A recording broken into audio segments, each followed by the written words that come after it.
nothing worth more that could ever come close. Nothing can compare. You're our living hope. Your presence, Lord.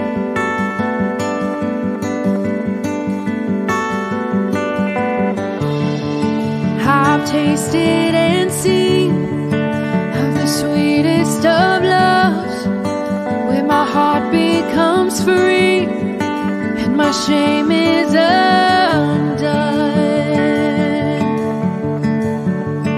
Your presence, Lord.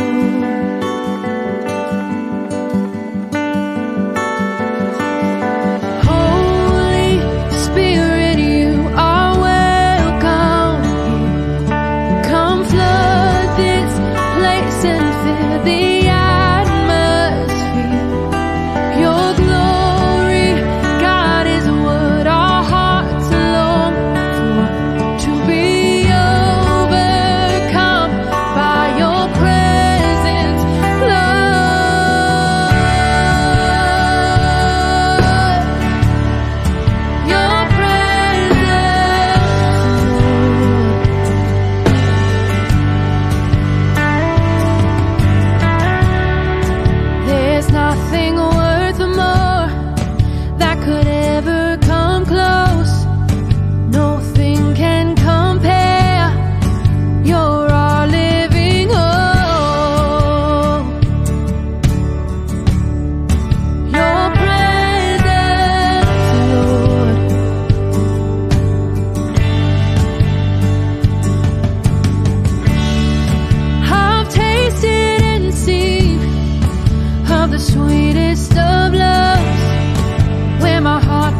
to the Lord, our God and King. His love endures forever. For He is good, He is above all things. His love endures forever. Sing praise, sing praise. With a mighty hand, with a mighty hand, and outstretched arm. His love endures forever. For a life that's been reborn, His love endures forever. Sing praise, sing praise, sing praise, sing praise. Forever God is faithful. Forever God is strong. Forever God is with us. Forever and ever. Forever God is faithful. Forever God is strong. Forever God is with us. Forever and ever. Forever.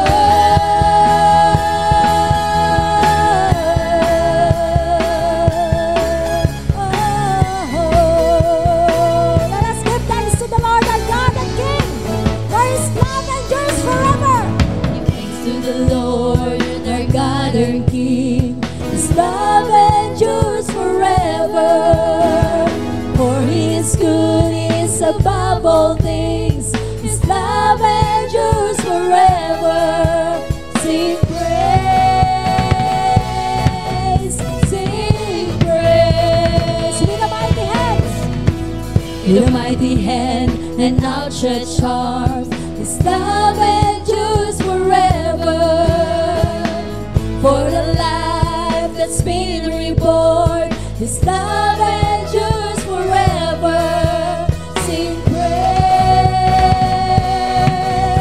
sing praise, sing praise, sing praise. Forever God is faithful. Forever God is strong. Forever God is with us. Forever and ever. Forever God is faithful. Forever God is strong.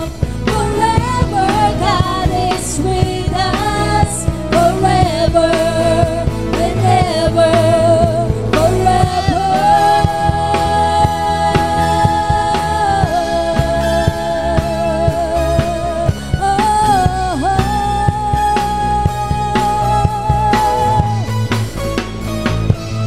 His love endures, His love endures forever. His love endures forever. His love endures forever. His love endures forever. His love endures forever. His love endures. His love endures forever. His love endures forever. His love endures forever. His love endures forever. Sing praise, sing praise, hallelujah. Sing praise, sing praise. Shout, sing praise, sing praise, sing praise, sing praise.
you alone deserve all glory, for you alone deserve all praise.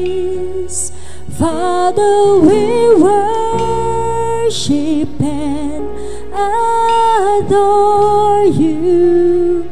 Father, we long to see your face,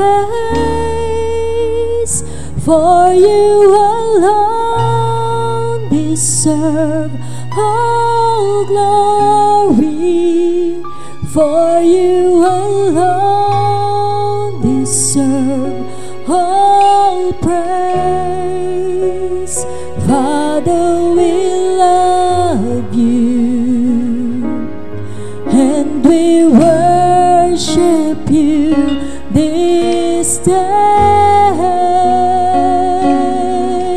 For you alone, for you alone deserve all glory, for you alone deserve all praise. Father, we love you. Father, we worship. This is our worship, Lord. Adore you. Father, we long to see your face, for you alone deserve all glory, for you alone deserve all praise. Father, we love you and we worship you this day. You are the peace. You are the peace that guides my heart, my help in times of need. You are the hope, Lord. You are the hope that leads me on and brings me to my knees. For there I find you waiting, and there I find release. So with all my heart I worship, and unto you I sing.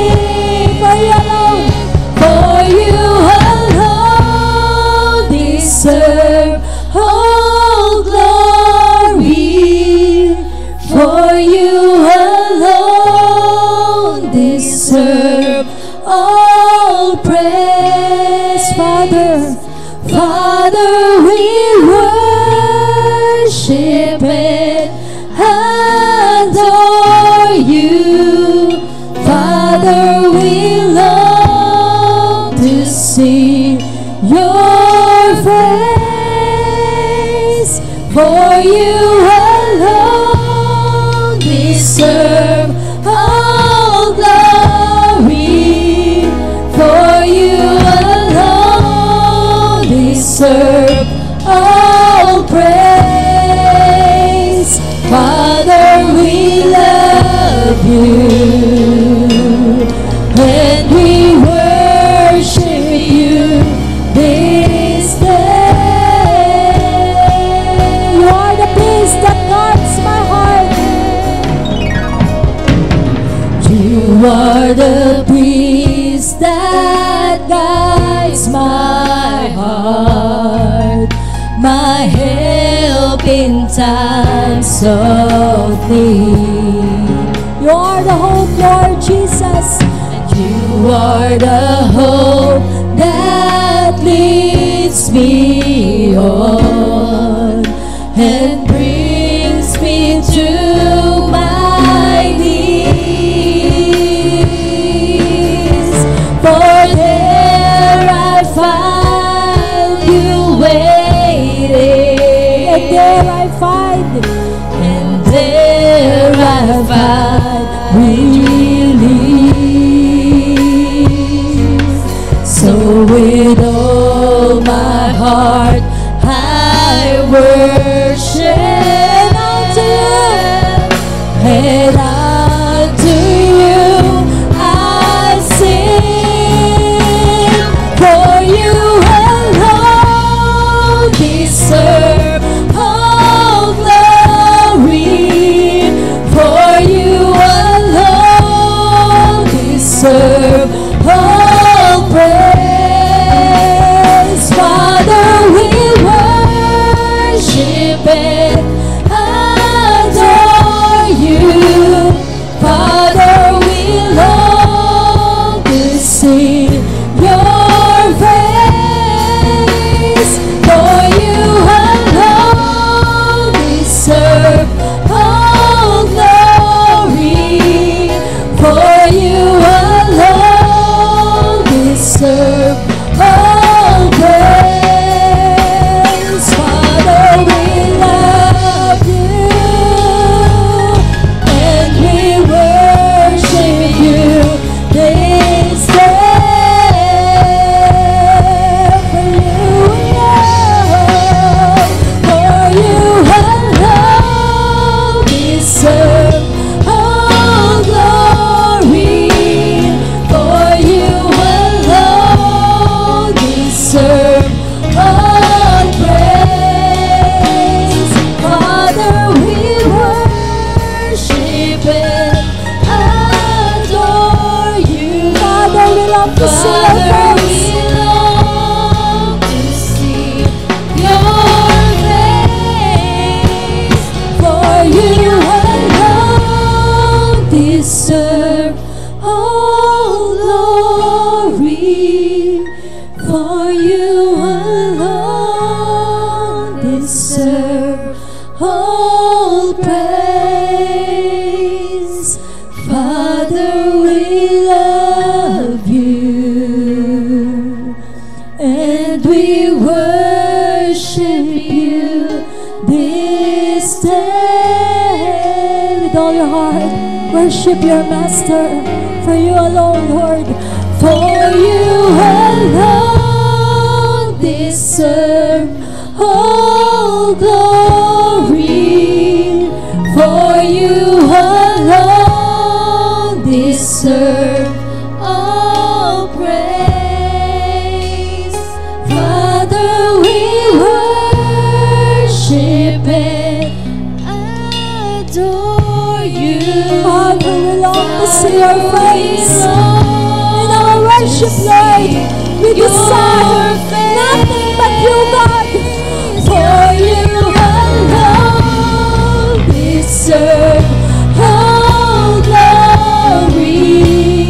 For you alone deserve all praise. Father, we love you and we worship you this day. Father, we love you and we worship you. Father, we love you and we worship you this day.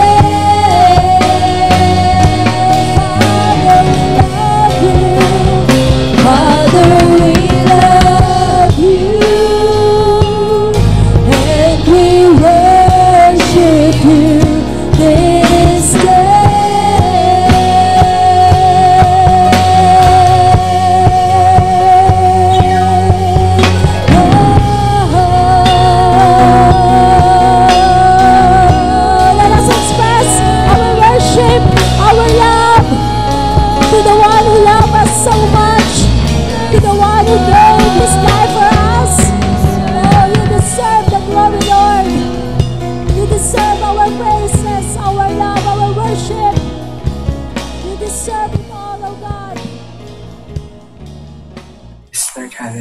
Hallelujah, hallelujah, Father God, hallelujah, Jesus, hallelujah, Holy Spirit, O Diyos, patuloy po kaming napapasalamat sa iyo.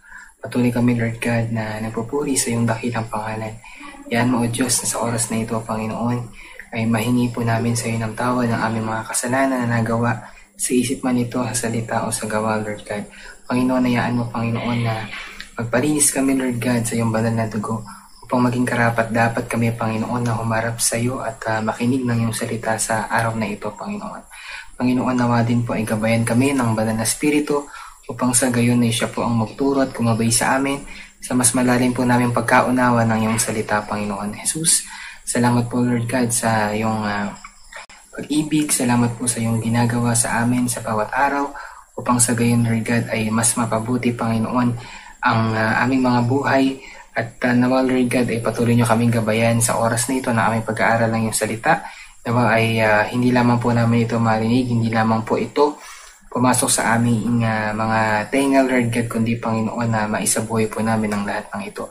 Lord God, sa iyo po namin tinitiwala ang lahat. Sa iyo po namin ibinabalik ang lahat ng kapurihan para salamat sa pangalan ni Jesus. Ang lahat ay magsabi ng Amen. Magandang umaga po sa inyong lahat. Ito po ay araw ng linggo, araw ng ating pagsamba. At kaya po dapat ihanda na po natin yung ating mga sarili sa pakikinig ng salita ng ating Panginoon. Sana po ay manatili po kayo na nakatutok, nanonood dahil importante po yung ating pag-aaralan ngayong umaga na ito.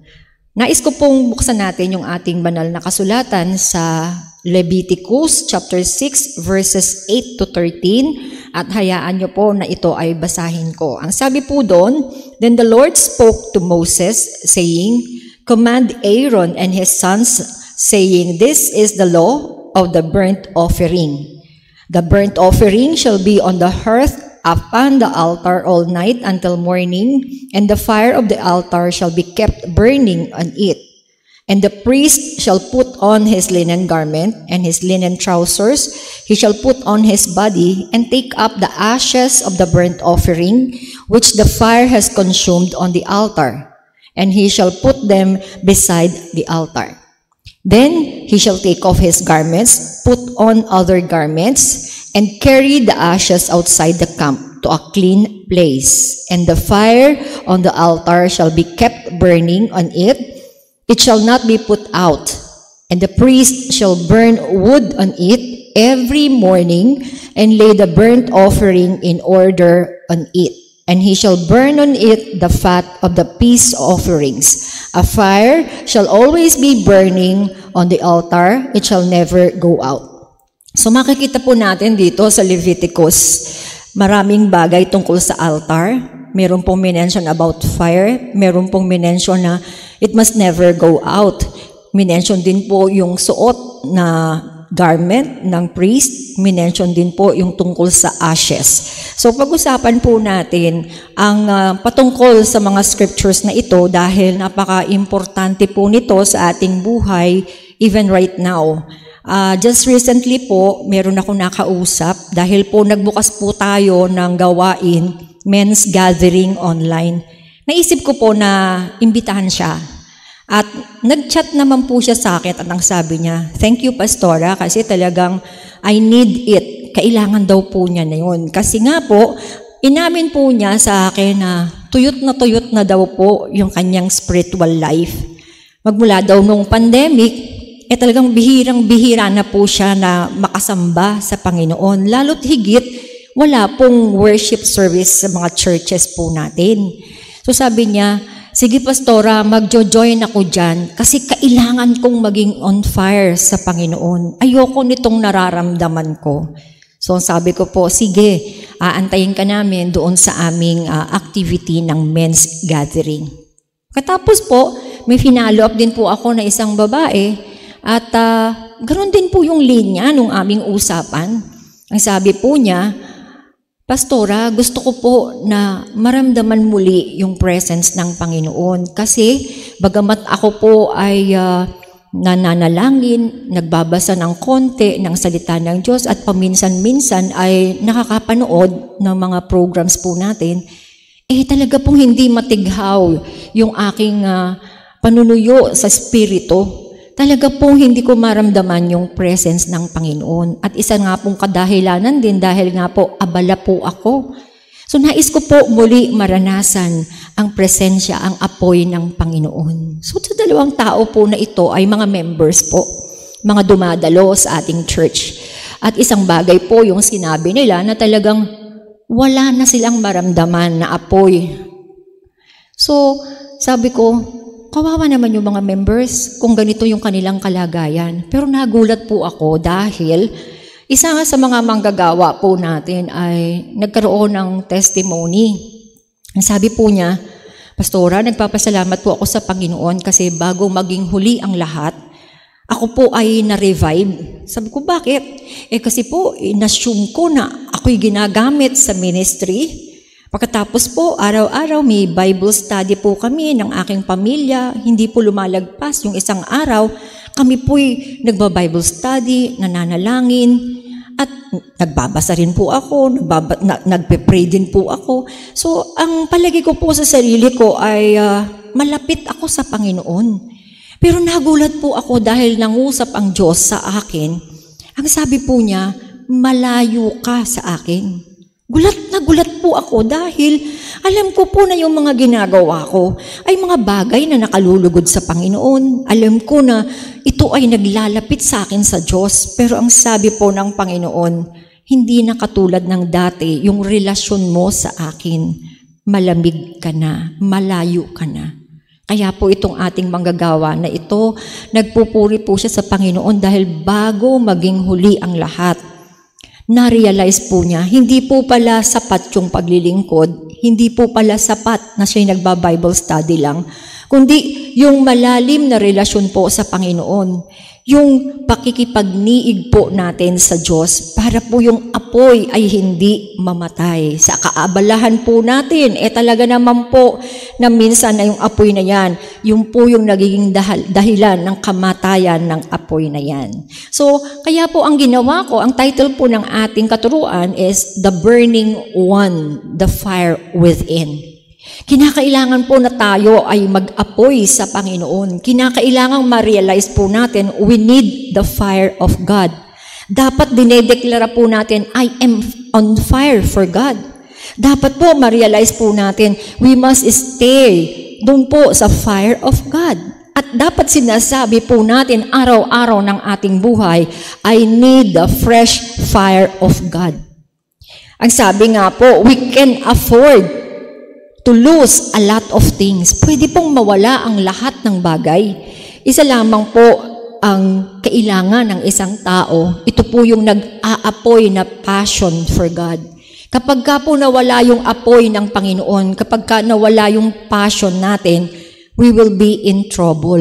Tayo po ay nakadestin sa kapahamakan.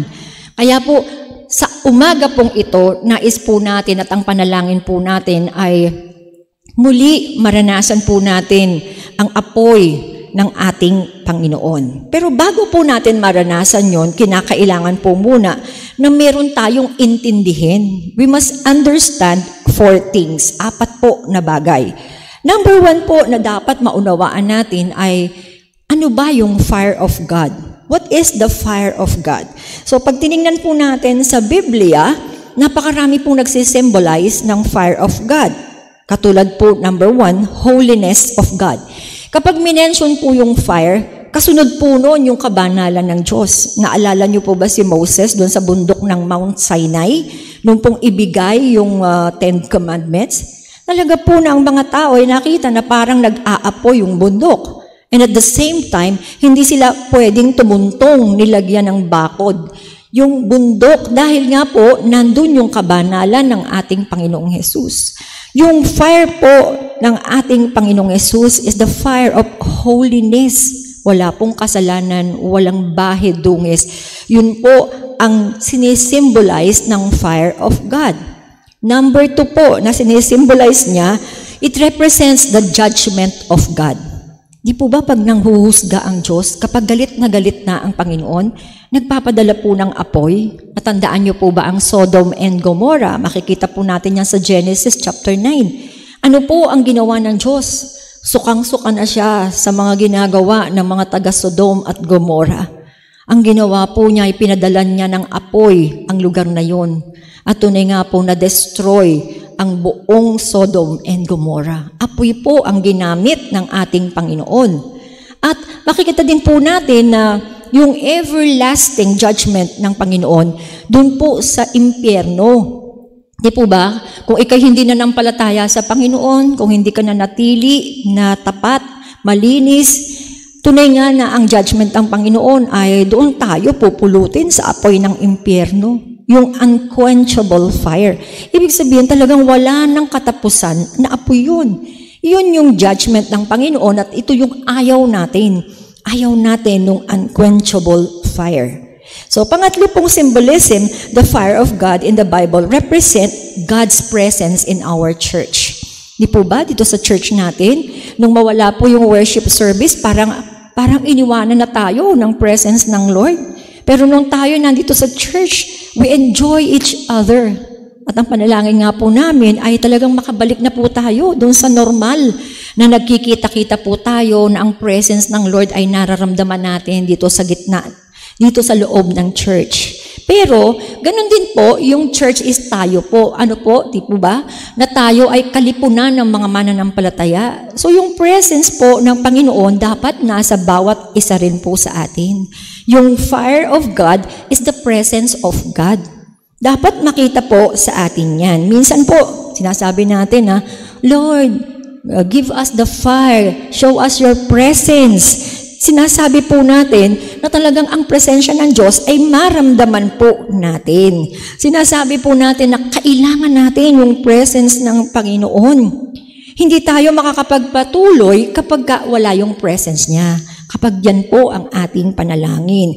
Sabi nga po dito, because if we can get the presence of God, everything is going to be all right. Totoo naman po yun. Kapag ka po nasa atin ang presensya ng Panginoon, anumang sitwasyon ng ating buhay, anumang problema, masasabi mo, everything is okay. Hindi ka magkakaroon ng pagdududa. Bakit?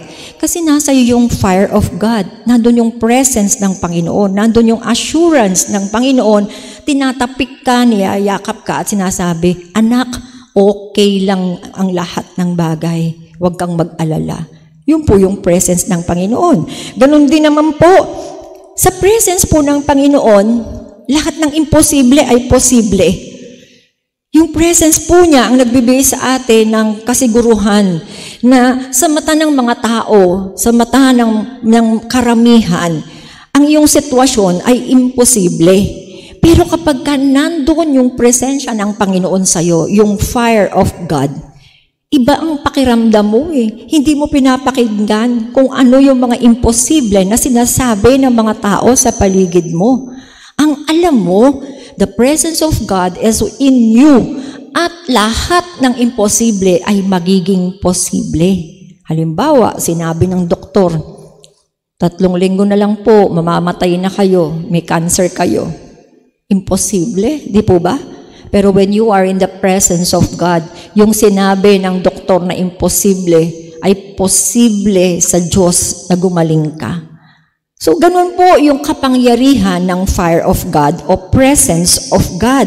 Hindi lamang po yun, di po ba? Kung may mga bundok ng problema na tayo ay nakahadlang sa atin, ang dami pong bundok ng problema, sa totoo lang. Di po ba? Pwede nating utusan itong mga bundok ng problema na umalis sa ating kalagitnaan. Binigyan po tayo ng kapangyarihan ng Diyos, di po ba? Kung ang presence ng Lord ay nasa iyo, ang mga bundok ng problema na humahadlang sa iyo ay uutusan mong umalis sa iyong buhay. At ito po ay mangyayari. Kaya napaka-importante po ng presensya ng ating Panginoon sa ating buhay. Hindi lamang po yun, di po ba? Meron pong tinatawag na mga seasons o panapanahon. Noon, dumating yung panahon na walang-wala ka. Pero ngayon, dumating ang panahon na ika'y saganang-sagana. Dumating yung panahon na may sakit ka. Pero dumating ang panahon na ikaw ay magaling na. Dumating yung Panginoon na nakoconfuse ka. Yung panahon na nakoconfuse ka. Pero dumating ang kaliwanagan ng Panginoon. Seasons change. Kung ano yung kinalalagyan mong pangit ngayon, kayang baguhin ng Diyos ang season o panahon na kinalalagyan mo as of now. Kapag tayo'y nanalangin and we call on the presence of God, yung mga sinabi ko po, kayang-kaya po na gawin ng Panginoon. Kayang-kaya niyang ibahin ang kinalalagyan natin. Kayang ang bundok ay tanggalin. Kayang bigyan tayo ng isang magandang kinabukasan. Yung presence po ng Panginoon, yung mga imposible ay magiging posible. Yun po yung fire of God na nagre-represent ng presence of God. At yung number 4 po, the fire of God is the empowerment of God for service. So, ito po ay sa paglilingkod. Doon po sa Matthew chapter 3, verse 11, ang sabi po doon, I indeed baptize you with water unto repentance, but he who is coming after me is mightier than I, whose sandals I am not worthy to carry. He will baptize you with the Holy Spirit and fire. Ang nagsasalita po dito ay si John the Baptist. Ni-recognize po niya ang ating Panginoong Jesus na magbabaptize ng Holy Spirit at ng apoy. So sa Acts chapter 2 po, nakita po natin doon, di po ba yung mga apostol, ano pong nangyari? Nung Pentecost, 120 people were baptized by the Holy Spirit. Nagkaroon po ng tongues of fire na pumunta po sa bawat isa na naroroon sa upper room. Tingnan niyo po, in-empower ng Panginoon ang 120 disciples at sila po, ang mundo ay naging tinurn upside down nila para sa Panginoon. Ang daming naligtas. Dati si Pedro talagang medyo may kayabangan pero nagbago. Yung iba, nagbago po sila totally after na ang banal na spirito, ang apoy ng banal na spirito ay lumukob sa kanila. At sila po'y naging kapakipakinabang sa kaharian ng ating Panginoong Jesus. Tayo po ay napakapalad dahil tinawag po kami, yung iba naming kasamahan, na maglingkod sa Panginoon. Ang pagkatawag po ng Panginoon ay hindi basta-basta. Hindi basta-basta. Bakit po? Kapag tinawag ka ng Panginoon at ikaw ay hindi niya binigyan ng kapangyarihan, sinisigurado ko po sa inyo, mga kapatid na naglilingkod, sa konting problema, sa konting pagsubok, kayo po ay aayaw sa paglilingkod. Kung hindi po yan binigyan ng anointing ng Panginoon ang inyong desisyon, tunay nga po na hindi kayo magtatagal sa ministry, sa paglilingkod. Marami na po mga workers ang tumigil as of now. Dahil nga po sa pandemic, hindi po natin alam yung kanilang kalalagayan as of now. Wala na po tayong mga dancers, wala na tayong mga gatekeepers, wala na tayong mga SOS. Ang nagpo-function na lang po ay music, ang man. So, ikaw bilang manggagawa, ang ibig bang sabihin dahil wala na yung posisyon doon sa loob ng church ay titigil ka na? Hindi po ganun. Kung ikaw is anointed by the fire of God, kung ang fire of God ay nasa iyo, hindi ka titigil. Maglilingkod ka kahit sa anong kapamaraanan. Dahil ang fire of God ay nananatili sa iyo. So, yun po yung symbolism o yun po yung kinakailangang maunawaan natin tungkol sa fire of God. Yung pangalawa po na dapat maunawaan is the supernatural fire in the tabernacle. Alam niyo naman po siguro yung tabernacle, di po ba? Doon pumapasok po ang mga Israelites, doon po nag-o-offer para po yung offering, iba't ibang klase ng offering. So ang sabi po sa Leviticus chapter 9 verse 23 and 24, And Moses and Aaron went into the tabernacle of meeting and came out and blessed the people. Then the glory of the Lord appeared to all the people, and fire came out from before the Lord and consumed the burnt offering and the fat on the altar. When all the people saw it, they shouted and fell on their faces. So makikita po natin dito, inulit na naman, na talaga pong merong lumabas na apoy. Hindi naman tao ang nagsindi. Kung yung apoy po ay nanggaling sa Panginoon, nanggaling sa heaven. Talaga po na ang Diyos ang nag-provide ng apoy. Yung pong altar actually is nasa outer court, yung brazen altar. Doon po nilalagay yung mga offering, yung mga baka, yung mga tupa, ano man po yung animals na ihahandog nila, doon po sa brazen altar nilalagay para sunugin. At yung apoy po, it fell from heaven, galing sa langit, hindi sa tao. So, sa atin po, kailangan po na yung fire ay always present.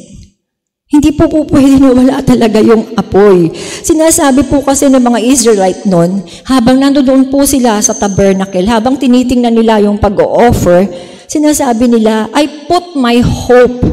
Inilalagay ko yung aking pag-asa.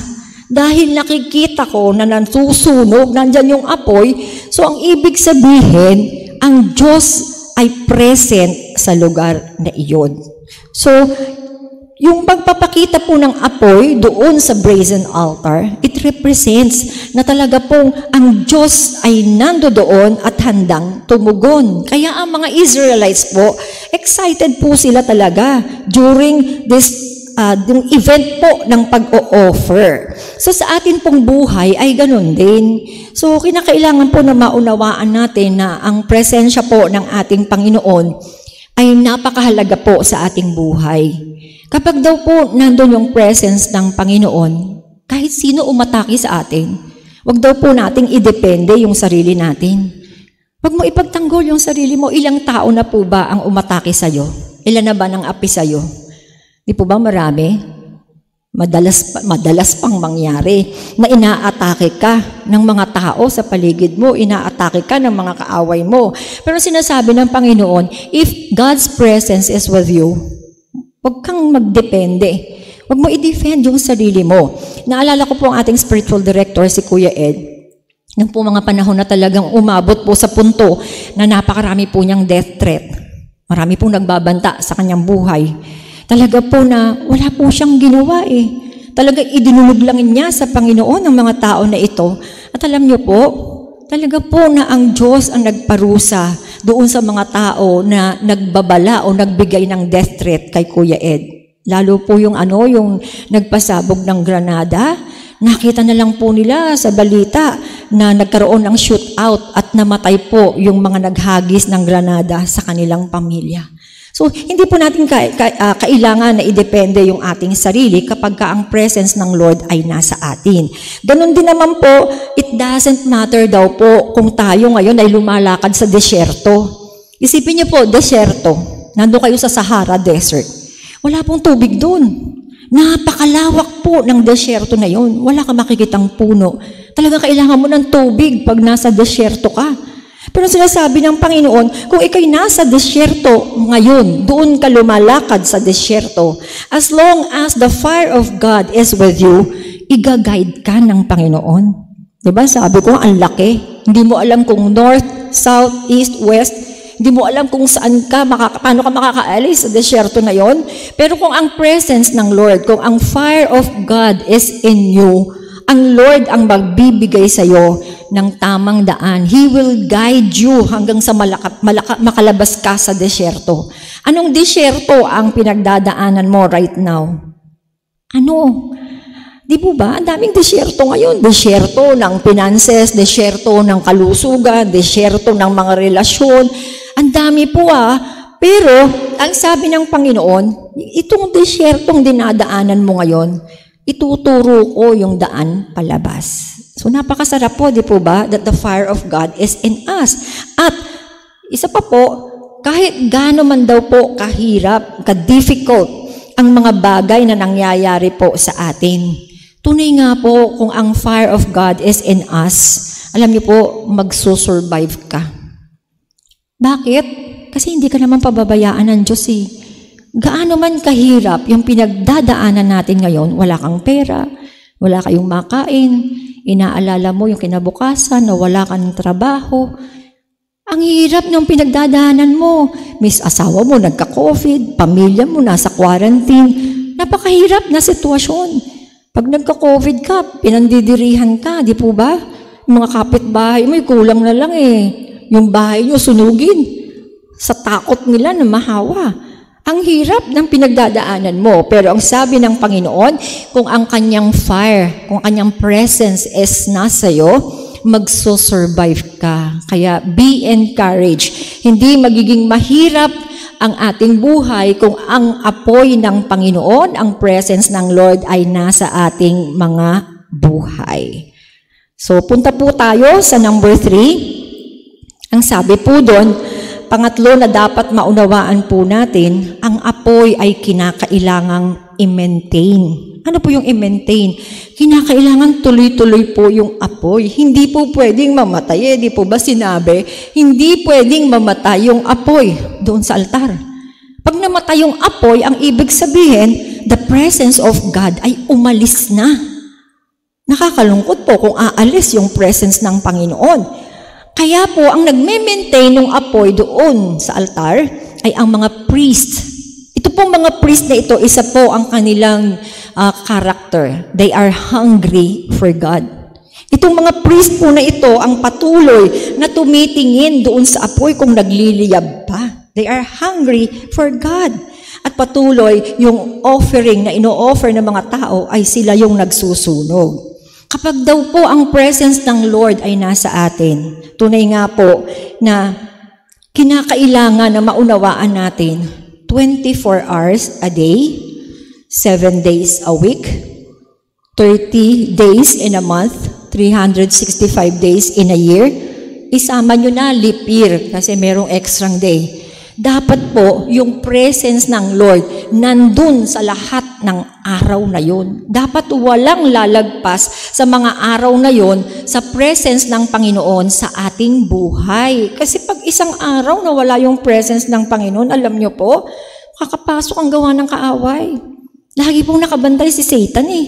Pag konti lang, nagkulang ka ng konti, papasok na kaagad yung Satan na yan at ikaw ay i-destroy. Sisimulan ka sa maliit na kapamaraanan. Kaya po tandaan po natin ito na kinakailangang i-maintain natin ang apoy ng Panginoon sa ating mga buhay. Kinakailangang bantayan. So, tingnan po natin yung sa passage o dun sa verses na binasa po natin kanina. Kanina po sabi ko merong tungkol sa ashes, sa abo. Sinabi ko po meron about high priest.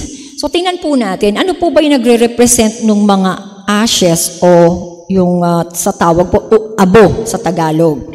Ito po, yung po mga ashes, it represents kung sino ka before. Kung sino ka before.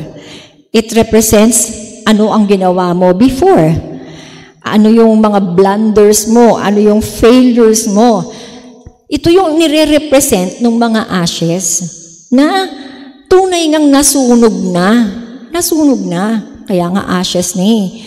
So ikaw, bagong nilalang na, di ba? Nang tanggapin natin ng ating Panginoong Hesus, itong mga ashes na ito ay kinuha ng Panginoon at dinala na sa labas ng kampo. So yung mga ashes na ito, yung mga pinagdaanan natin, ay ang Diyos ang nag-take over. Kaya talagang, kung sa atin pong buhay right now, yung dati nating buhay, dapat hindi na binabalik yan.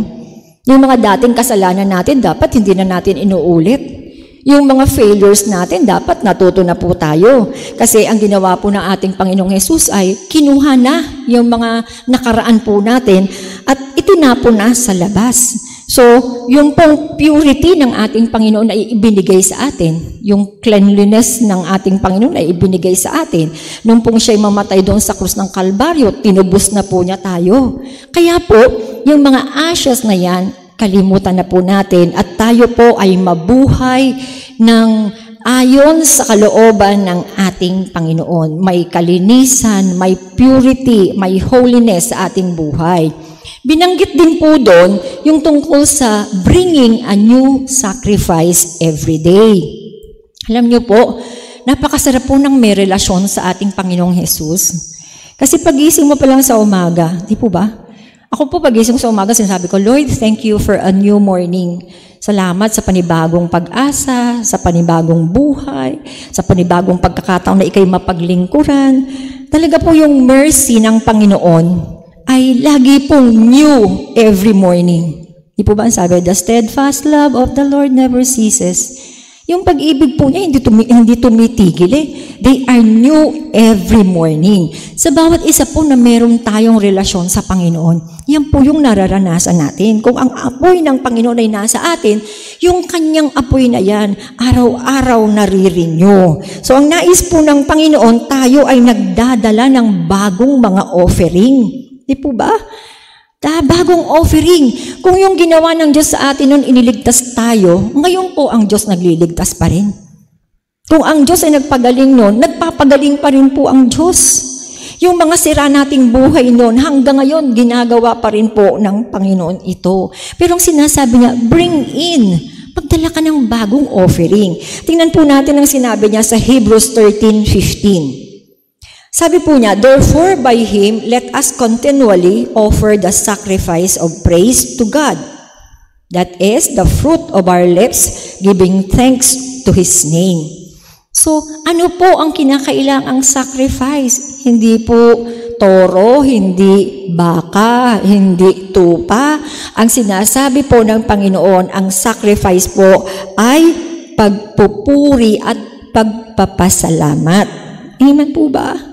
So, nagawa na po ba natin to na tayo'y nagpupuri sa Panginoon, tayo'y nagpapasalamat, araw-araw ng ating buhay?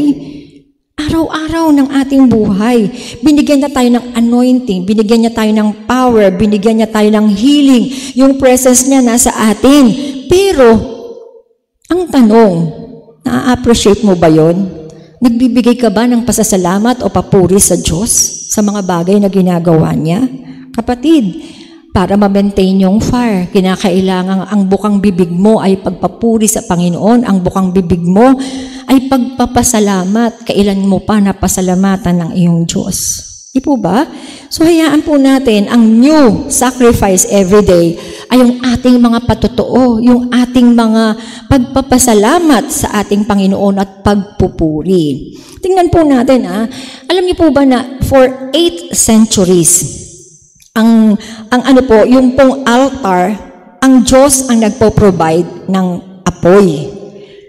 Nagkaroon po ng apoy doon sa altar, pero 8 centuries lang po nangyari yon. Noong 586 BC daw po, isang hari ang ginamit ng Diyos para pumunta doon sa templo at mamatay yung apoy. Wala pong iba kundi si Haring Nebuchadnezzar. Kung kayo po nagbabasa ng Old Testament, mababasa niyo po siya, na-conquer po niya ang Jerusalem.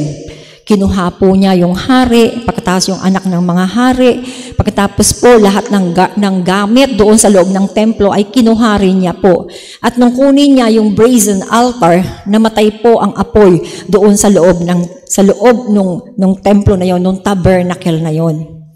Nung mamatay po ang apoy, nagsimula po ang bondage ng mga Hudyo. Nagsimula po ang pain, nagsimula po ang struggle. So para pong nakikita natin na kapag ang presence, ang fire of God ay namatay at hindi natin na-maintain, magsisimula po tayong magkaroon ng bondage. Igagapos tayo ng kaaway.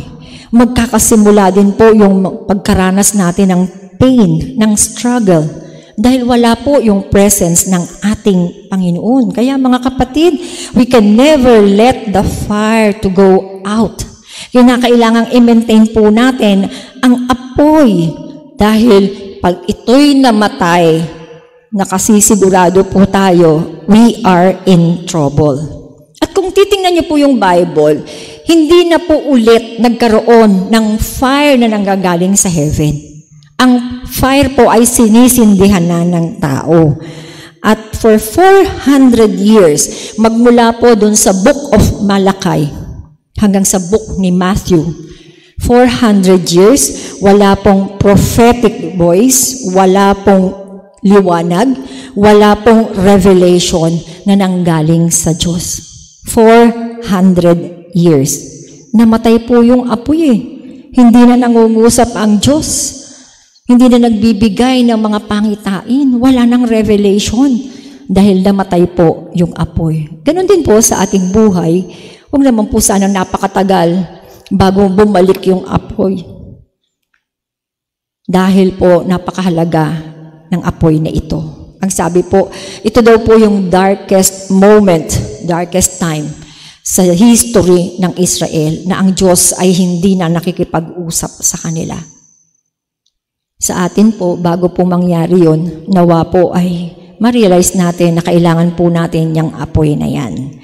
And number 4 po, kailangan din daw po maintindihan natin na ang fire of God is still available. Kung nawala man po yung apoy ng ating Panginoon, yung fire of God sa ating buhay, pwede pong bumalik yun eh. Available pa po. Natatandaan niyo po ba? Nang ipanganak po ang ating Panginoong Jesus, siya po yung baptizer of the Holy Spirit. Siya yung magbibigay ng apoy, panibagong apoy sa ating buhay. At katulad ng sinabi ko kanina, ginawa po niya ito doon sa 120 disciples. Na yung mga 120 disciples ay nabautismohan ng apoy ng banal na spirito at tunay ngang ginamit sila mightily ng ating Panginoon para ikalat ang gospel sa lahat ng lugar. Marami pong mga tao, alam nyo, parang ganito lang eh. Yung bang nakakita na po ba kayo ng bonfire pag may camping? Di po ba anong ginagawa nila? Magsisiga po sila, maglalagay sila ng mga kahoy. Pagkatapos po syempre kaya nag-bonfire para uminit. So yung iba po makikita mo, lalapit lang ng konti, ilalagay ng konti yung kamay, tapos aalis na. Yung iba naman po, nananatili. Kung gusto mo ng isang buhay na maayos, isang buhay na matagumpay, hindi po pwede na dumikit ka lang ng konti, lumapit ka lang ng konti doon sa apoy. Ang kinakailangan, manatili ka. So parang ganun po. Di po ba? Manatili ka sa presence ng Panginoon. Gusto mo ng kapangyarihan? Gusto mo ng pagpapala? Gusto mo ng kagalingan? Kailangan mo na manatili sa ating Panginoon. Hindi yung sumilip ka lang. Ang kinakailangan, ma-encounter mo ang ating Panginoon. Amen po ba? Hindi po pwede na sumilip lang. Hindi po pwede na nabahiran lang. Hindi po. Ang kinakailangan po, maranasan po natin ang kapangyarihan ng apoy ng ating Panginoon. At sa bawat isa po sa atin, alam nyo po, available po ito. Nais ko po nga na ngayon po, bago tayo mag-close, ay isipin po natin, ano ba ang kalalagayan mo as of now?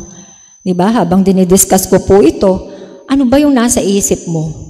Ano ba yung nararamdaman mo? Ikaw ba ay on fire for God?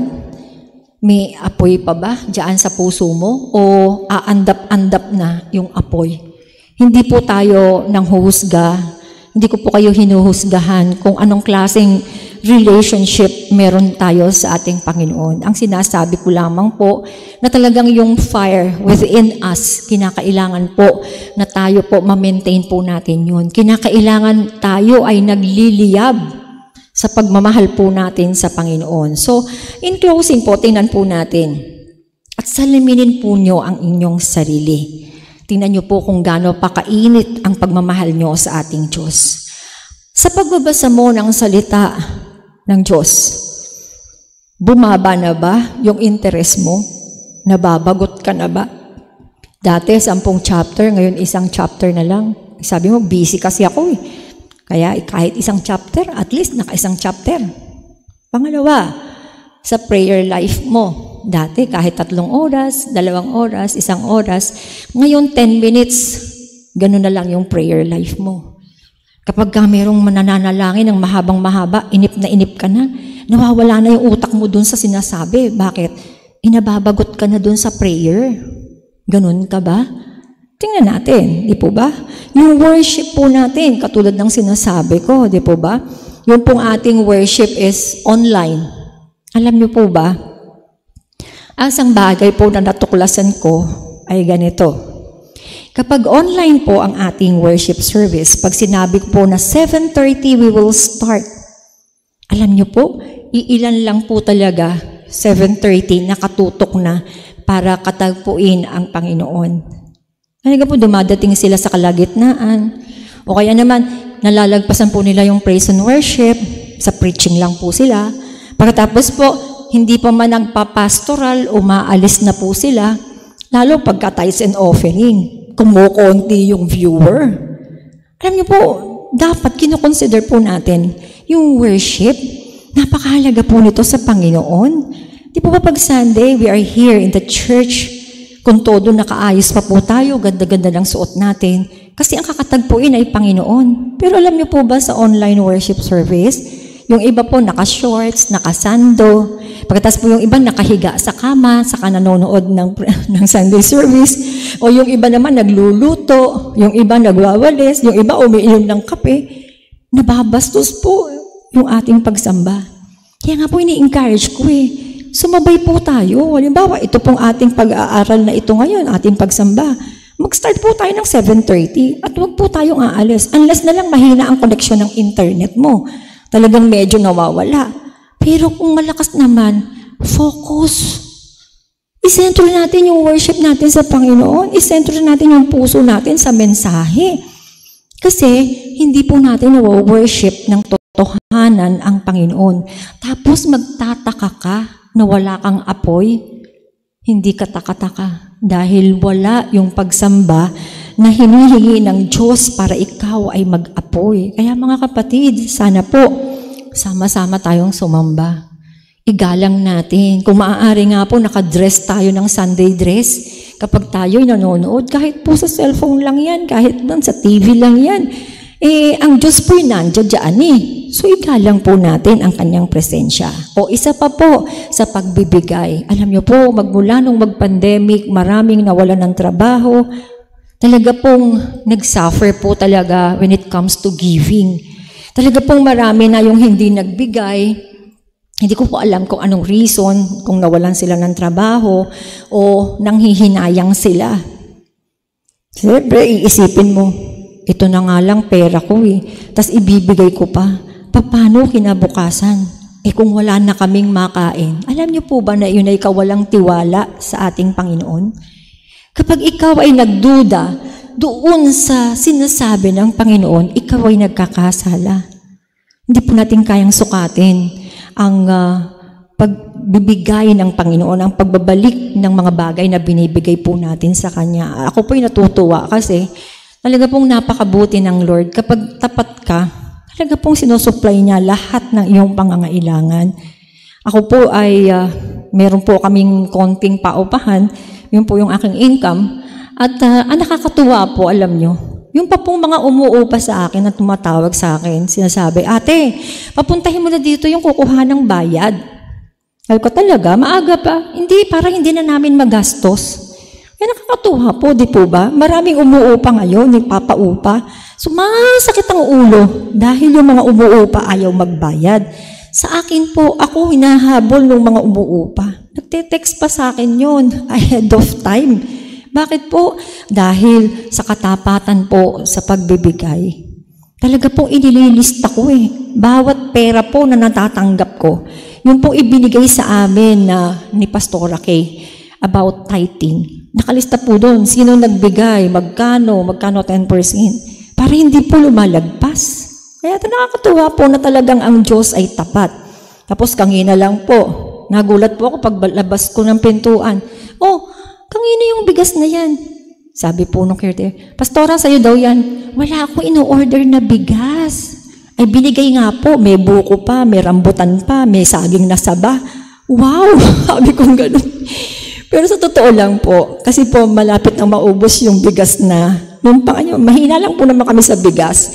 Malapit nang maubos. Nabigkas po ng aking labi. Ay ko, Lord, mauubos na yung bigas. Sino kaya ang magbibigay sa akin ng bigas? Grabe ang Panginoon, kaya natutuwa po ako. Dahil nabigkas lang ng labi ko na kailangan ko siguro ng bigas. May dumating po, mayroong kaagad hingi po ang Diyos. Di po ba napakabuti ng Panginoon? Kaya sana po, wag tayong masubok at wag mawala ang apoy ng ating Panginoon sa atin sa pamamagitan ng ating mga salapi. Diyan po tayo masusukat. Amen po ba? Yung last po, di po ba? Hindi ka na nagwi-witness, hindi ka na nag-evangelize. Alam niyo po, pag nagwi-witness kayo, tumataas po ang inyong pananampalataya. Yun po yung katotohanan. Bakit? Kasi pinabahagi mo alam mo ba ang buti-buti ng Panginoon? Tumataas yung pananampalataya mo sa Panginoon. Pag nag-evangelize ka, tuwang-tuwa ang Lord sa'yo. So gawin po natin yan. Kasi kung hindi, mawawala po yung apoy. At sa atin pong paglilingkod, para po dun sa mga manggagawa na talagang inabandona na ang kanilang paglilingkod. Nawa po ay ang dalangin ko, ibalik ng Diyos yung apoy ng paglilingkod. Hindi naman po sinasabi dito sa loob ng church. Kasi wala naman po tayong service ngayon, di po ba? Ang sinasabi ko po ay kahit sa anong kapamaraanan, kahit sa pananalangin, kahit sa pagtulong, hayaan po natin na magamit tayo ng Panginoon. Kasi pag tinutulungan natin ang ating kapwa, umi-increase yung apoy ng Panginoon sa ating mga buhay. Amen po ba? And of course, kasalanan. Marami pong nag-alis na sa presence ng Panginoon, sa fire of God, dahil nananatili ang kasalanan. Nabubuhay ka ngayon, kapatid, na mayroong taglay na kasalanan. Ayaw mo nang umalis. May addiction ka. Hindi mo na ma-save yung sarili mo. So, yung fire of God ay aalis po sa atin. Mawawala yung passion for the Lord. Manghihina ang ating spirito at matatagpuan na lang po natin. Wala na pong halaga. Wala ka ng purpose. Wala na yung joy of your salvation. Hindi ka tulad nung may on fire for God ka na talaga sa maliliit na kapamaraanan, yung joy of the Lord ay nararanasan mo. Kaya po, salaminin po natin yung ating mga sarili. Tingnan po natin. Mainit pa ba? Kalahati na lang? O aandap-andap na lang? Isa lamang po yung sigurado, mga kapatid, na kapag ka nawala ang presence ng Lord, kayo po ay mapapahamak. Mararanasan nyo yung mga bagay na hindi dapat maranasan. Kaya i-desire po natin ngayong umaga na ito, na talaga pong sabihin natin sa Panginoon, Panginoon, I want to be on fire for you. At alam ko po, naranasan nyo one point in your time na ang apoy ng Panginoon ay puspos na puspos kayo. Ang tanong ko po, hindi nyo ba nami-miss ang fire of God? Hindi po kaso na tayo po ay online.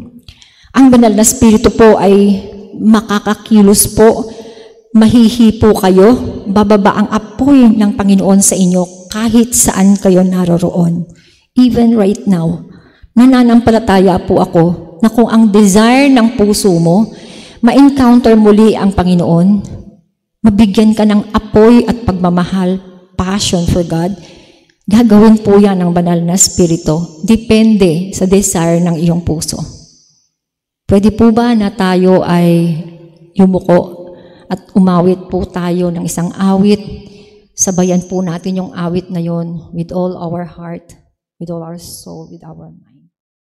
O Banal na Espiritu, we continue to welcome you, Lord, in our hearts, in our lives, O God. Hallelujah. Ikaw, Panginoon, ang aming inaasam sa oras na ito. Hallelujah, Jesus. O Holy Spirit, let us sing this song. Inaasam, dinadalangin. Inaasam,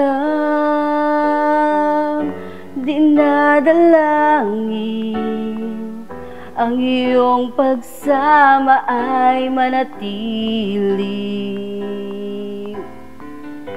Lumalapit,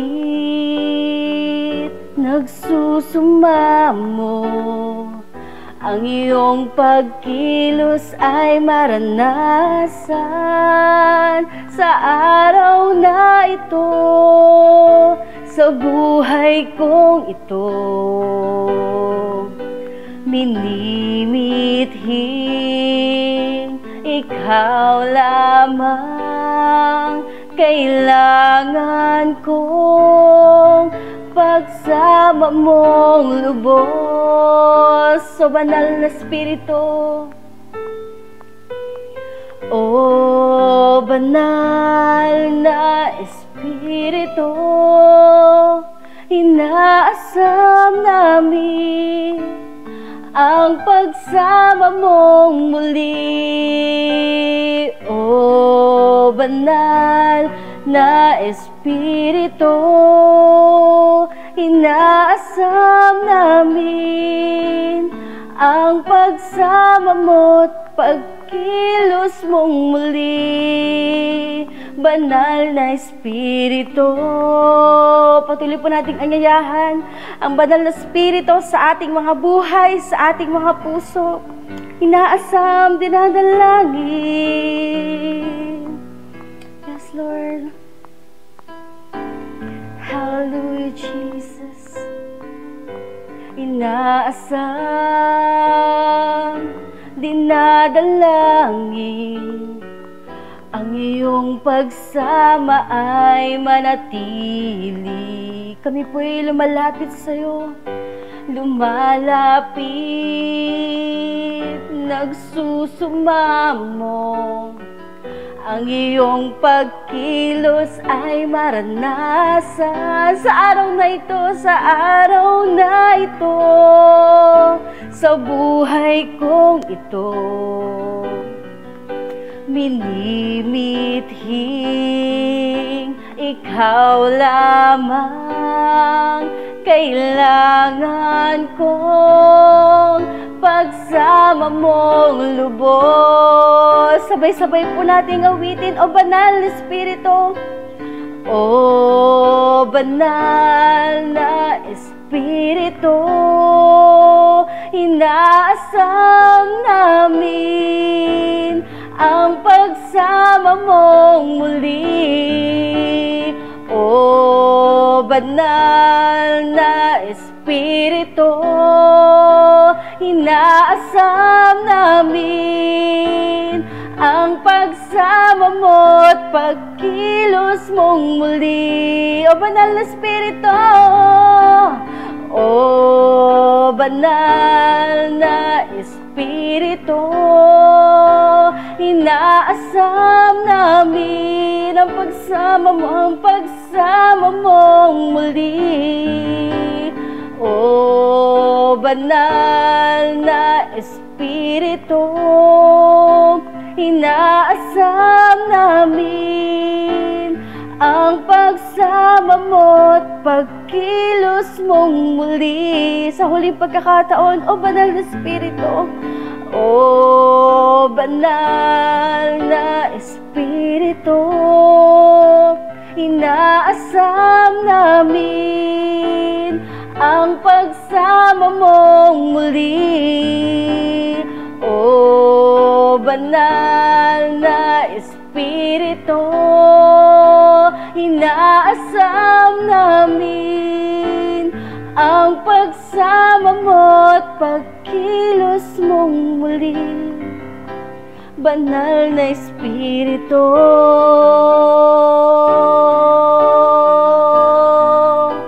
Banal na Espiritu,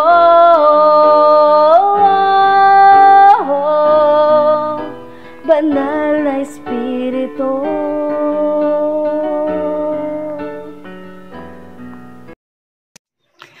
Tunay nga po, O Diyos, we need your presence in our life. We need your fire, O God. Hindi po kami pwedeng magpatuloy kung wala ang apoy mo sa aming mga buhay. Sa umaga pong ito, narinig po ng bawat isa ang iyong katuruan. Alam ko po na maraming mga kapatiran nandun na sa point na ang apoy ay mahinang-mahina na. Yung apoy ay halos mapugto na, mawala na sa kanilang mga buhay dahil sa dami ng kanilang alalahanin, sa dami ng kanilang pinagdadaanan. Tunay nga po, O Diyos, sa umagang ito, hindi po kami magdadala sa iyong trono ng aming mga pangangailangan. Hindi po kami magsasabi kung ano ang aming mga kailangan. Ang sasabihin po namin ngayong umaga na ito, kailangan namin ng apoy, Panginoon, sa aming mga puso. We need the fire of God in our lives. Hayaan mo po yung Santong Espiritu ay minsan pa ibaba mo po sa buhay ng bawat isa na nakikinig at nanonood ngayong umaga na ito. Katulad ni Moses, your presence, Lord, yun ang kailangan namin. Alisin mo man ang lahat ng bagay na yung passionate love for you, O God. Ito po yung pinakamahalaga. Ito po yung magbibigay sa amin ng katagumpayan. Sa oras na ito, we bow down before you, O God.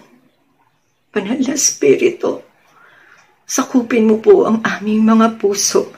Sakupin mo po ang aming mga buhay, ang aming isip, ang lahat-lahat sa amin.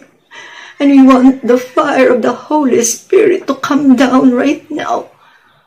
For each and every one who desire that fire, Lord, let it come down in the name of Jesus. At katulad po ng aming pinag-usapan ng itinuro, kapag nandyan ang apoy mo, ano bang problema? Ano bang mga pagsubok? Ano bang mga pangangailangan? Kami po ay magtatagumpay. Let your fire come down. Yes, O God. Hallelujah. Hallelujah. Hallelujah. Rasi kararabakande. Oh, let your fire fall down, O God. We need your fire, O Lord. Let your fire fall down, O Lord. Hallelujah.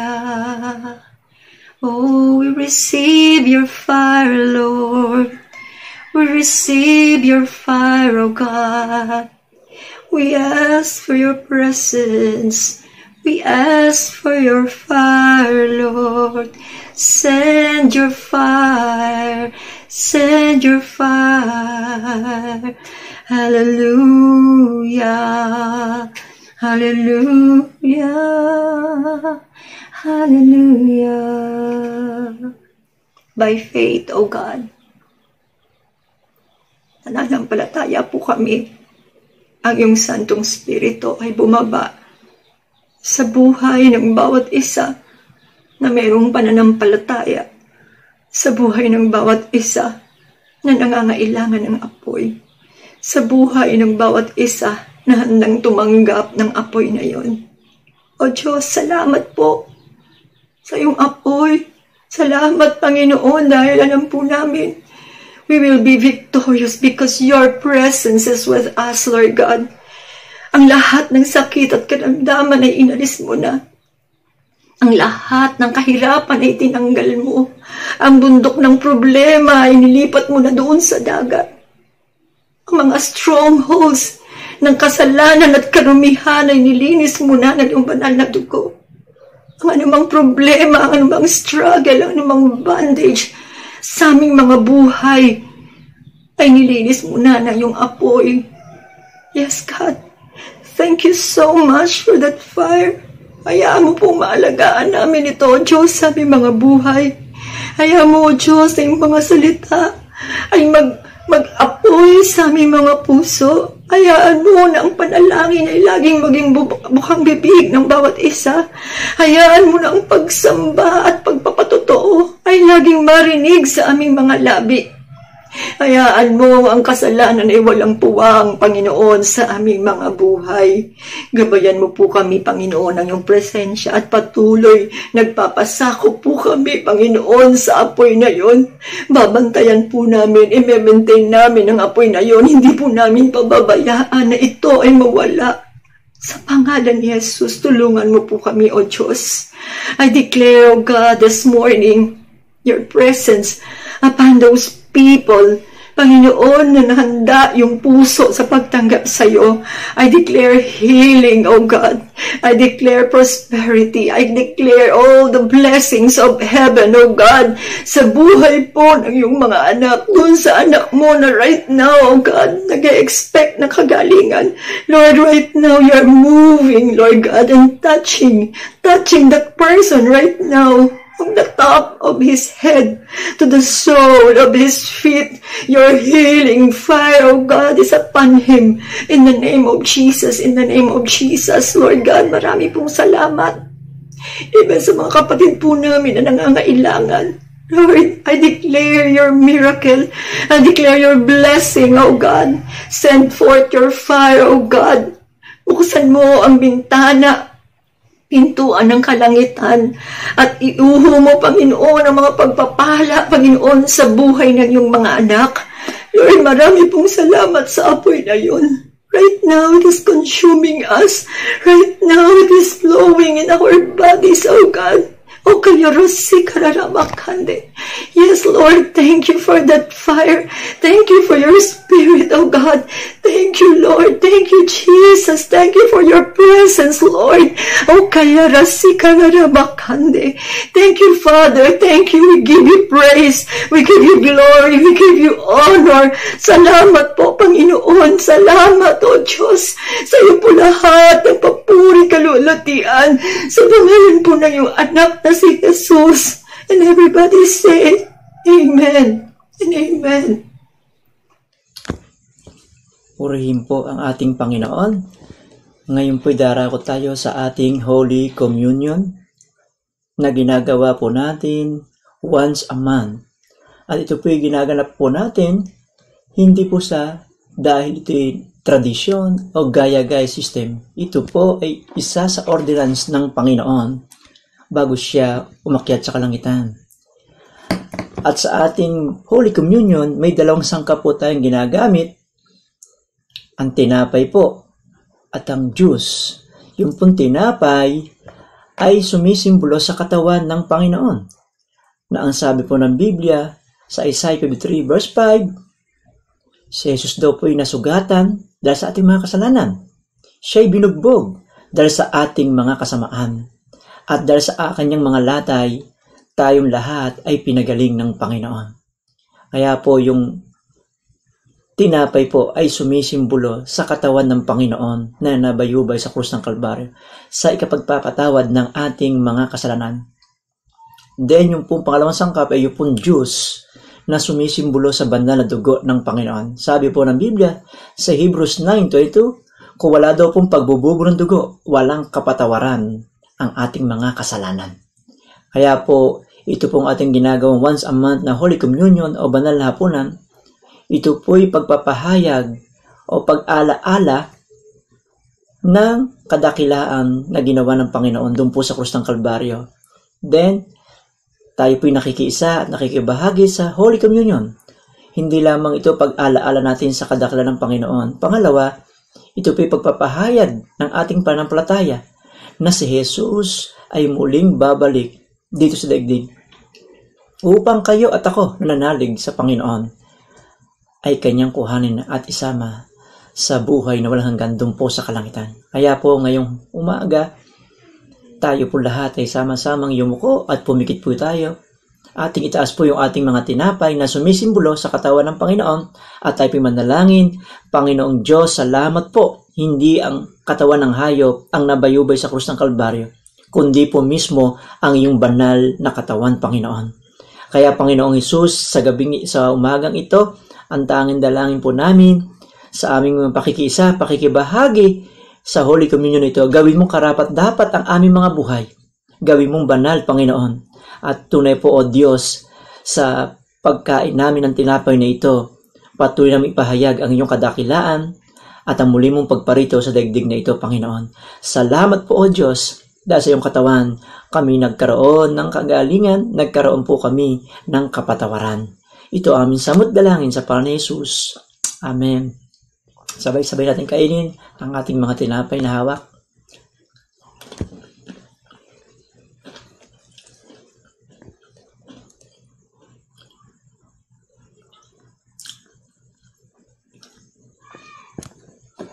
Ngayon po, atin namang hawakan yung ating mga juice na sumisimbolo sa dugo ng Panginoon. Kung wala daw pong pagbububo ng dugo si Kristo, walang kapatawaran ng ating mga kasalanan. Tayo pong lahat ay pumigit at pong itaas sa harapan ng Panginoon yung ating mga kopa o juice na sumisimbolo sa kanyang banal na dugo. Panginoon, maraming pong salamat sa pagkakatikis ng iyong dugo sa krus ng Kalbaryo. At dahil doon, nagkaroon kami ng kapatawaran. Nilinis mo at tinugasan ang lahat ng aming kasamaan at karumihan. Maraming pong salamat at habang ito'y aming iniinom, patuloy mong kobera ng aming buhay, ang aming ari-arian, ang aming sambahayan ng iyong banal na dugo, Panginoon, bilang proteksyon namin sa lahat ng gawa ng kaaway. Panginoon, tunay po, O Diyos, patuloy namin, Panginoon, pinasasakop sa iyo ang aming mga buhay. Sa iyo po lahat ng papuri, parangal, pasalamat, sa pangalan ni Kristo Jesus, ang lahat ay magsabi ng Amen at amen. Sabay-sabay nating inumin ang Diyos na ito.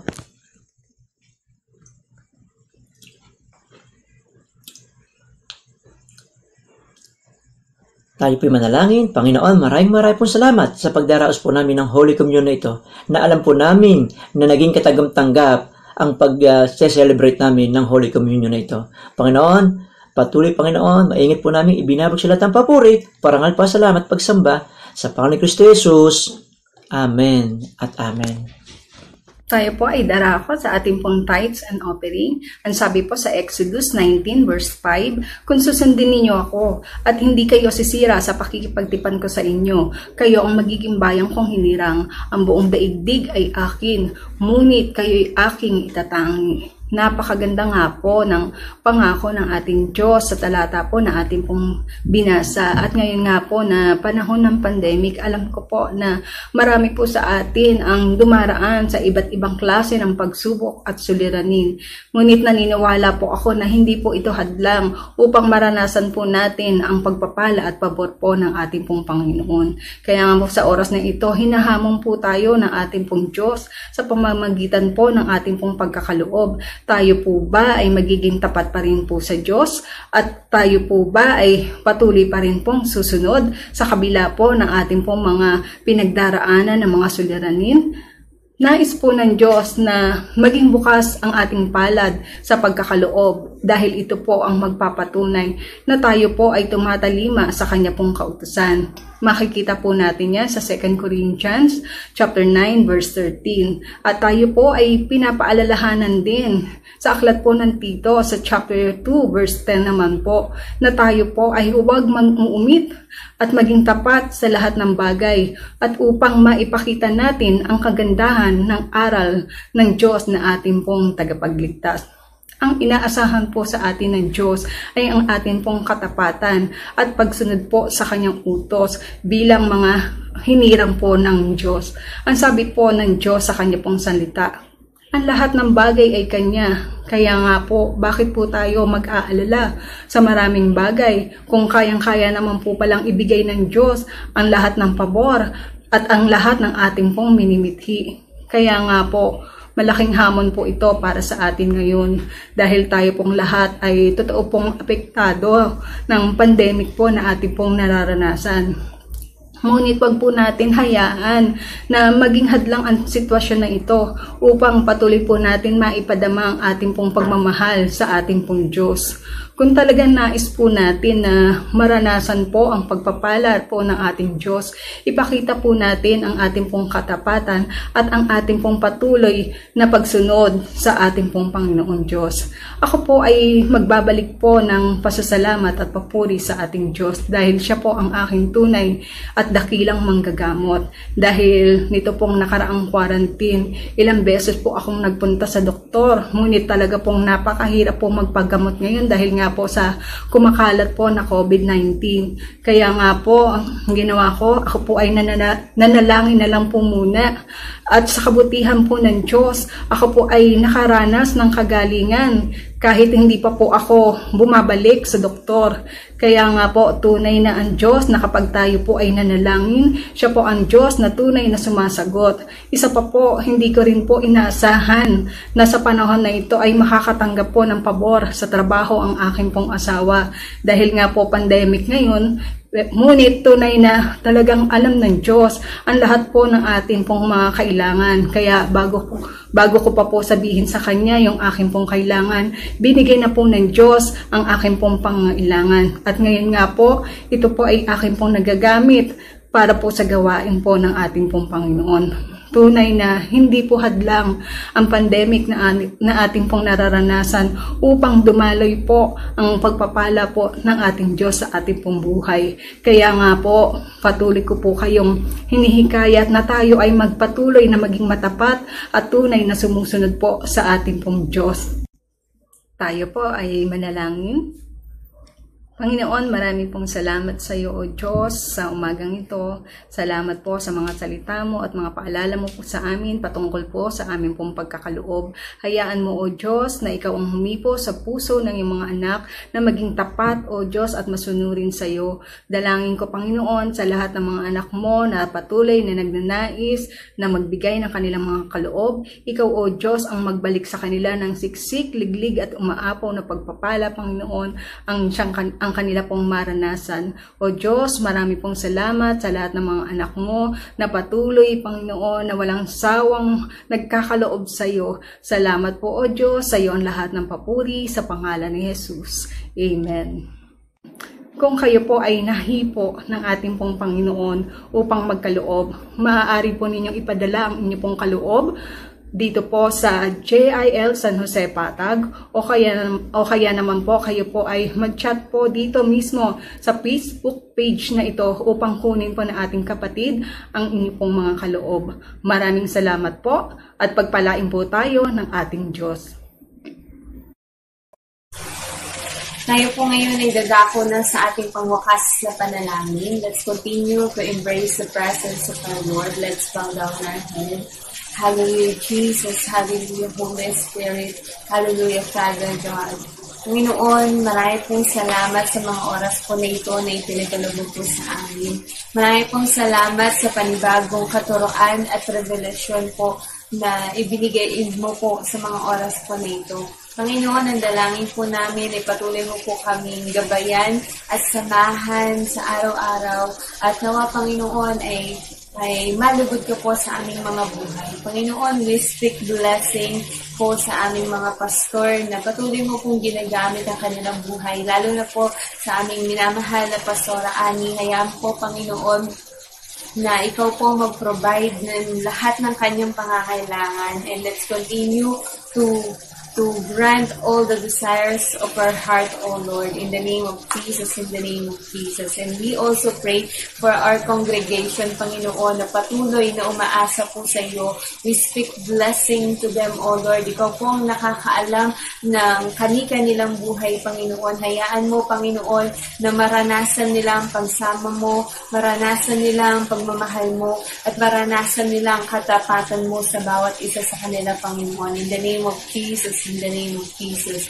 We declare Numbers chapter 6 verses 24 to 26, O Lord. It says po doon, Panginoon, na nawa ay pagpalain mo po ang bawat isa sa amin at ingatan, kahabagan at subaybayan, Panginoon. And even, O Lord, nalingapin mo kami at bigyan ng kapayapaan. In the name of Jesus, in the name of Jesus. We speak blessing to all the churches and body of Christ. We speak blessing to Jesus is Lord Church, O Lord, in the name of Jesus, in the name of Jesus. We speak blessing to Philippines. We bless the Israel in the name of Jesus, in the name of Jesus. O Lord, we entrust everything into your hands. Hayaan mo po, Panginoon, na ikaw pong patuloy na mag-ingat po sa buhay ng bawat isa. Nagpapabalot po kami ng iyong banal na dugo sa buhay po na ito na ipinagkaloob mo po sa amin. Panginoon, to you all the praises, honor, and adoration in the mighty name of our Lord Jesus Christ. Amen.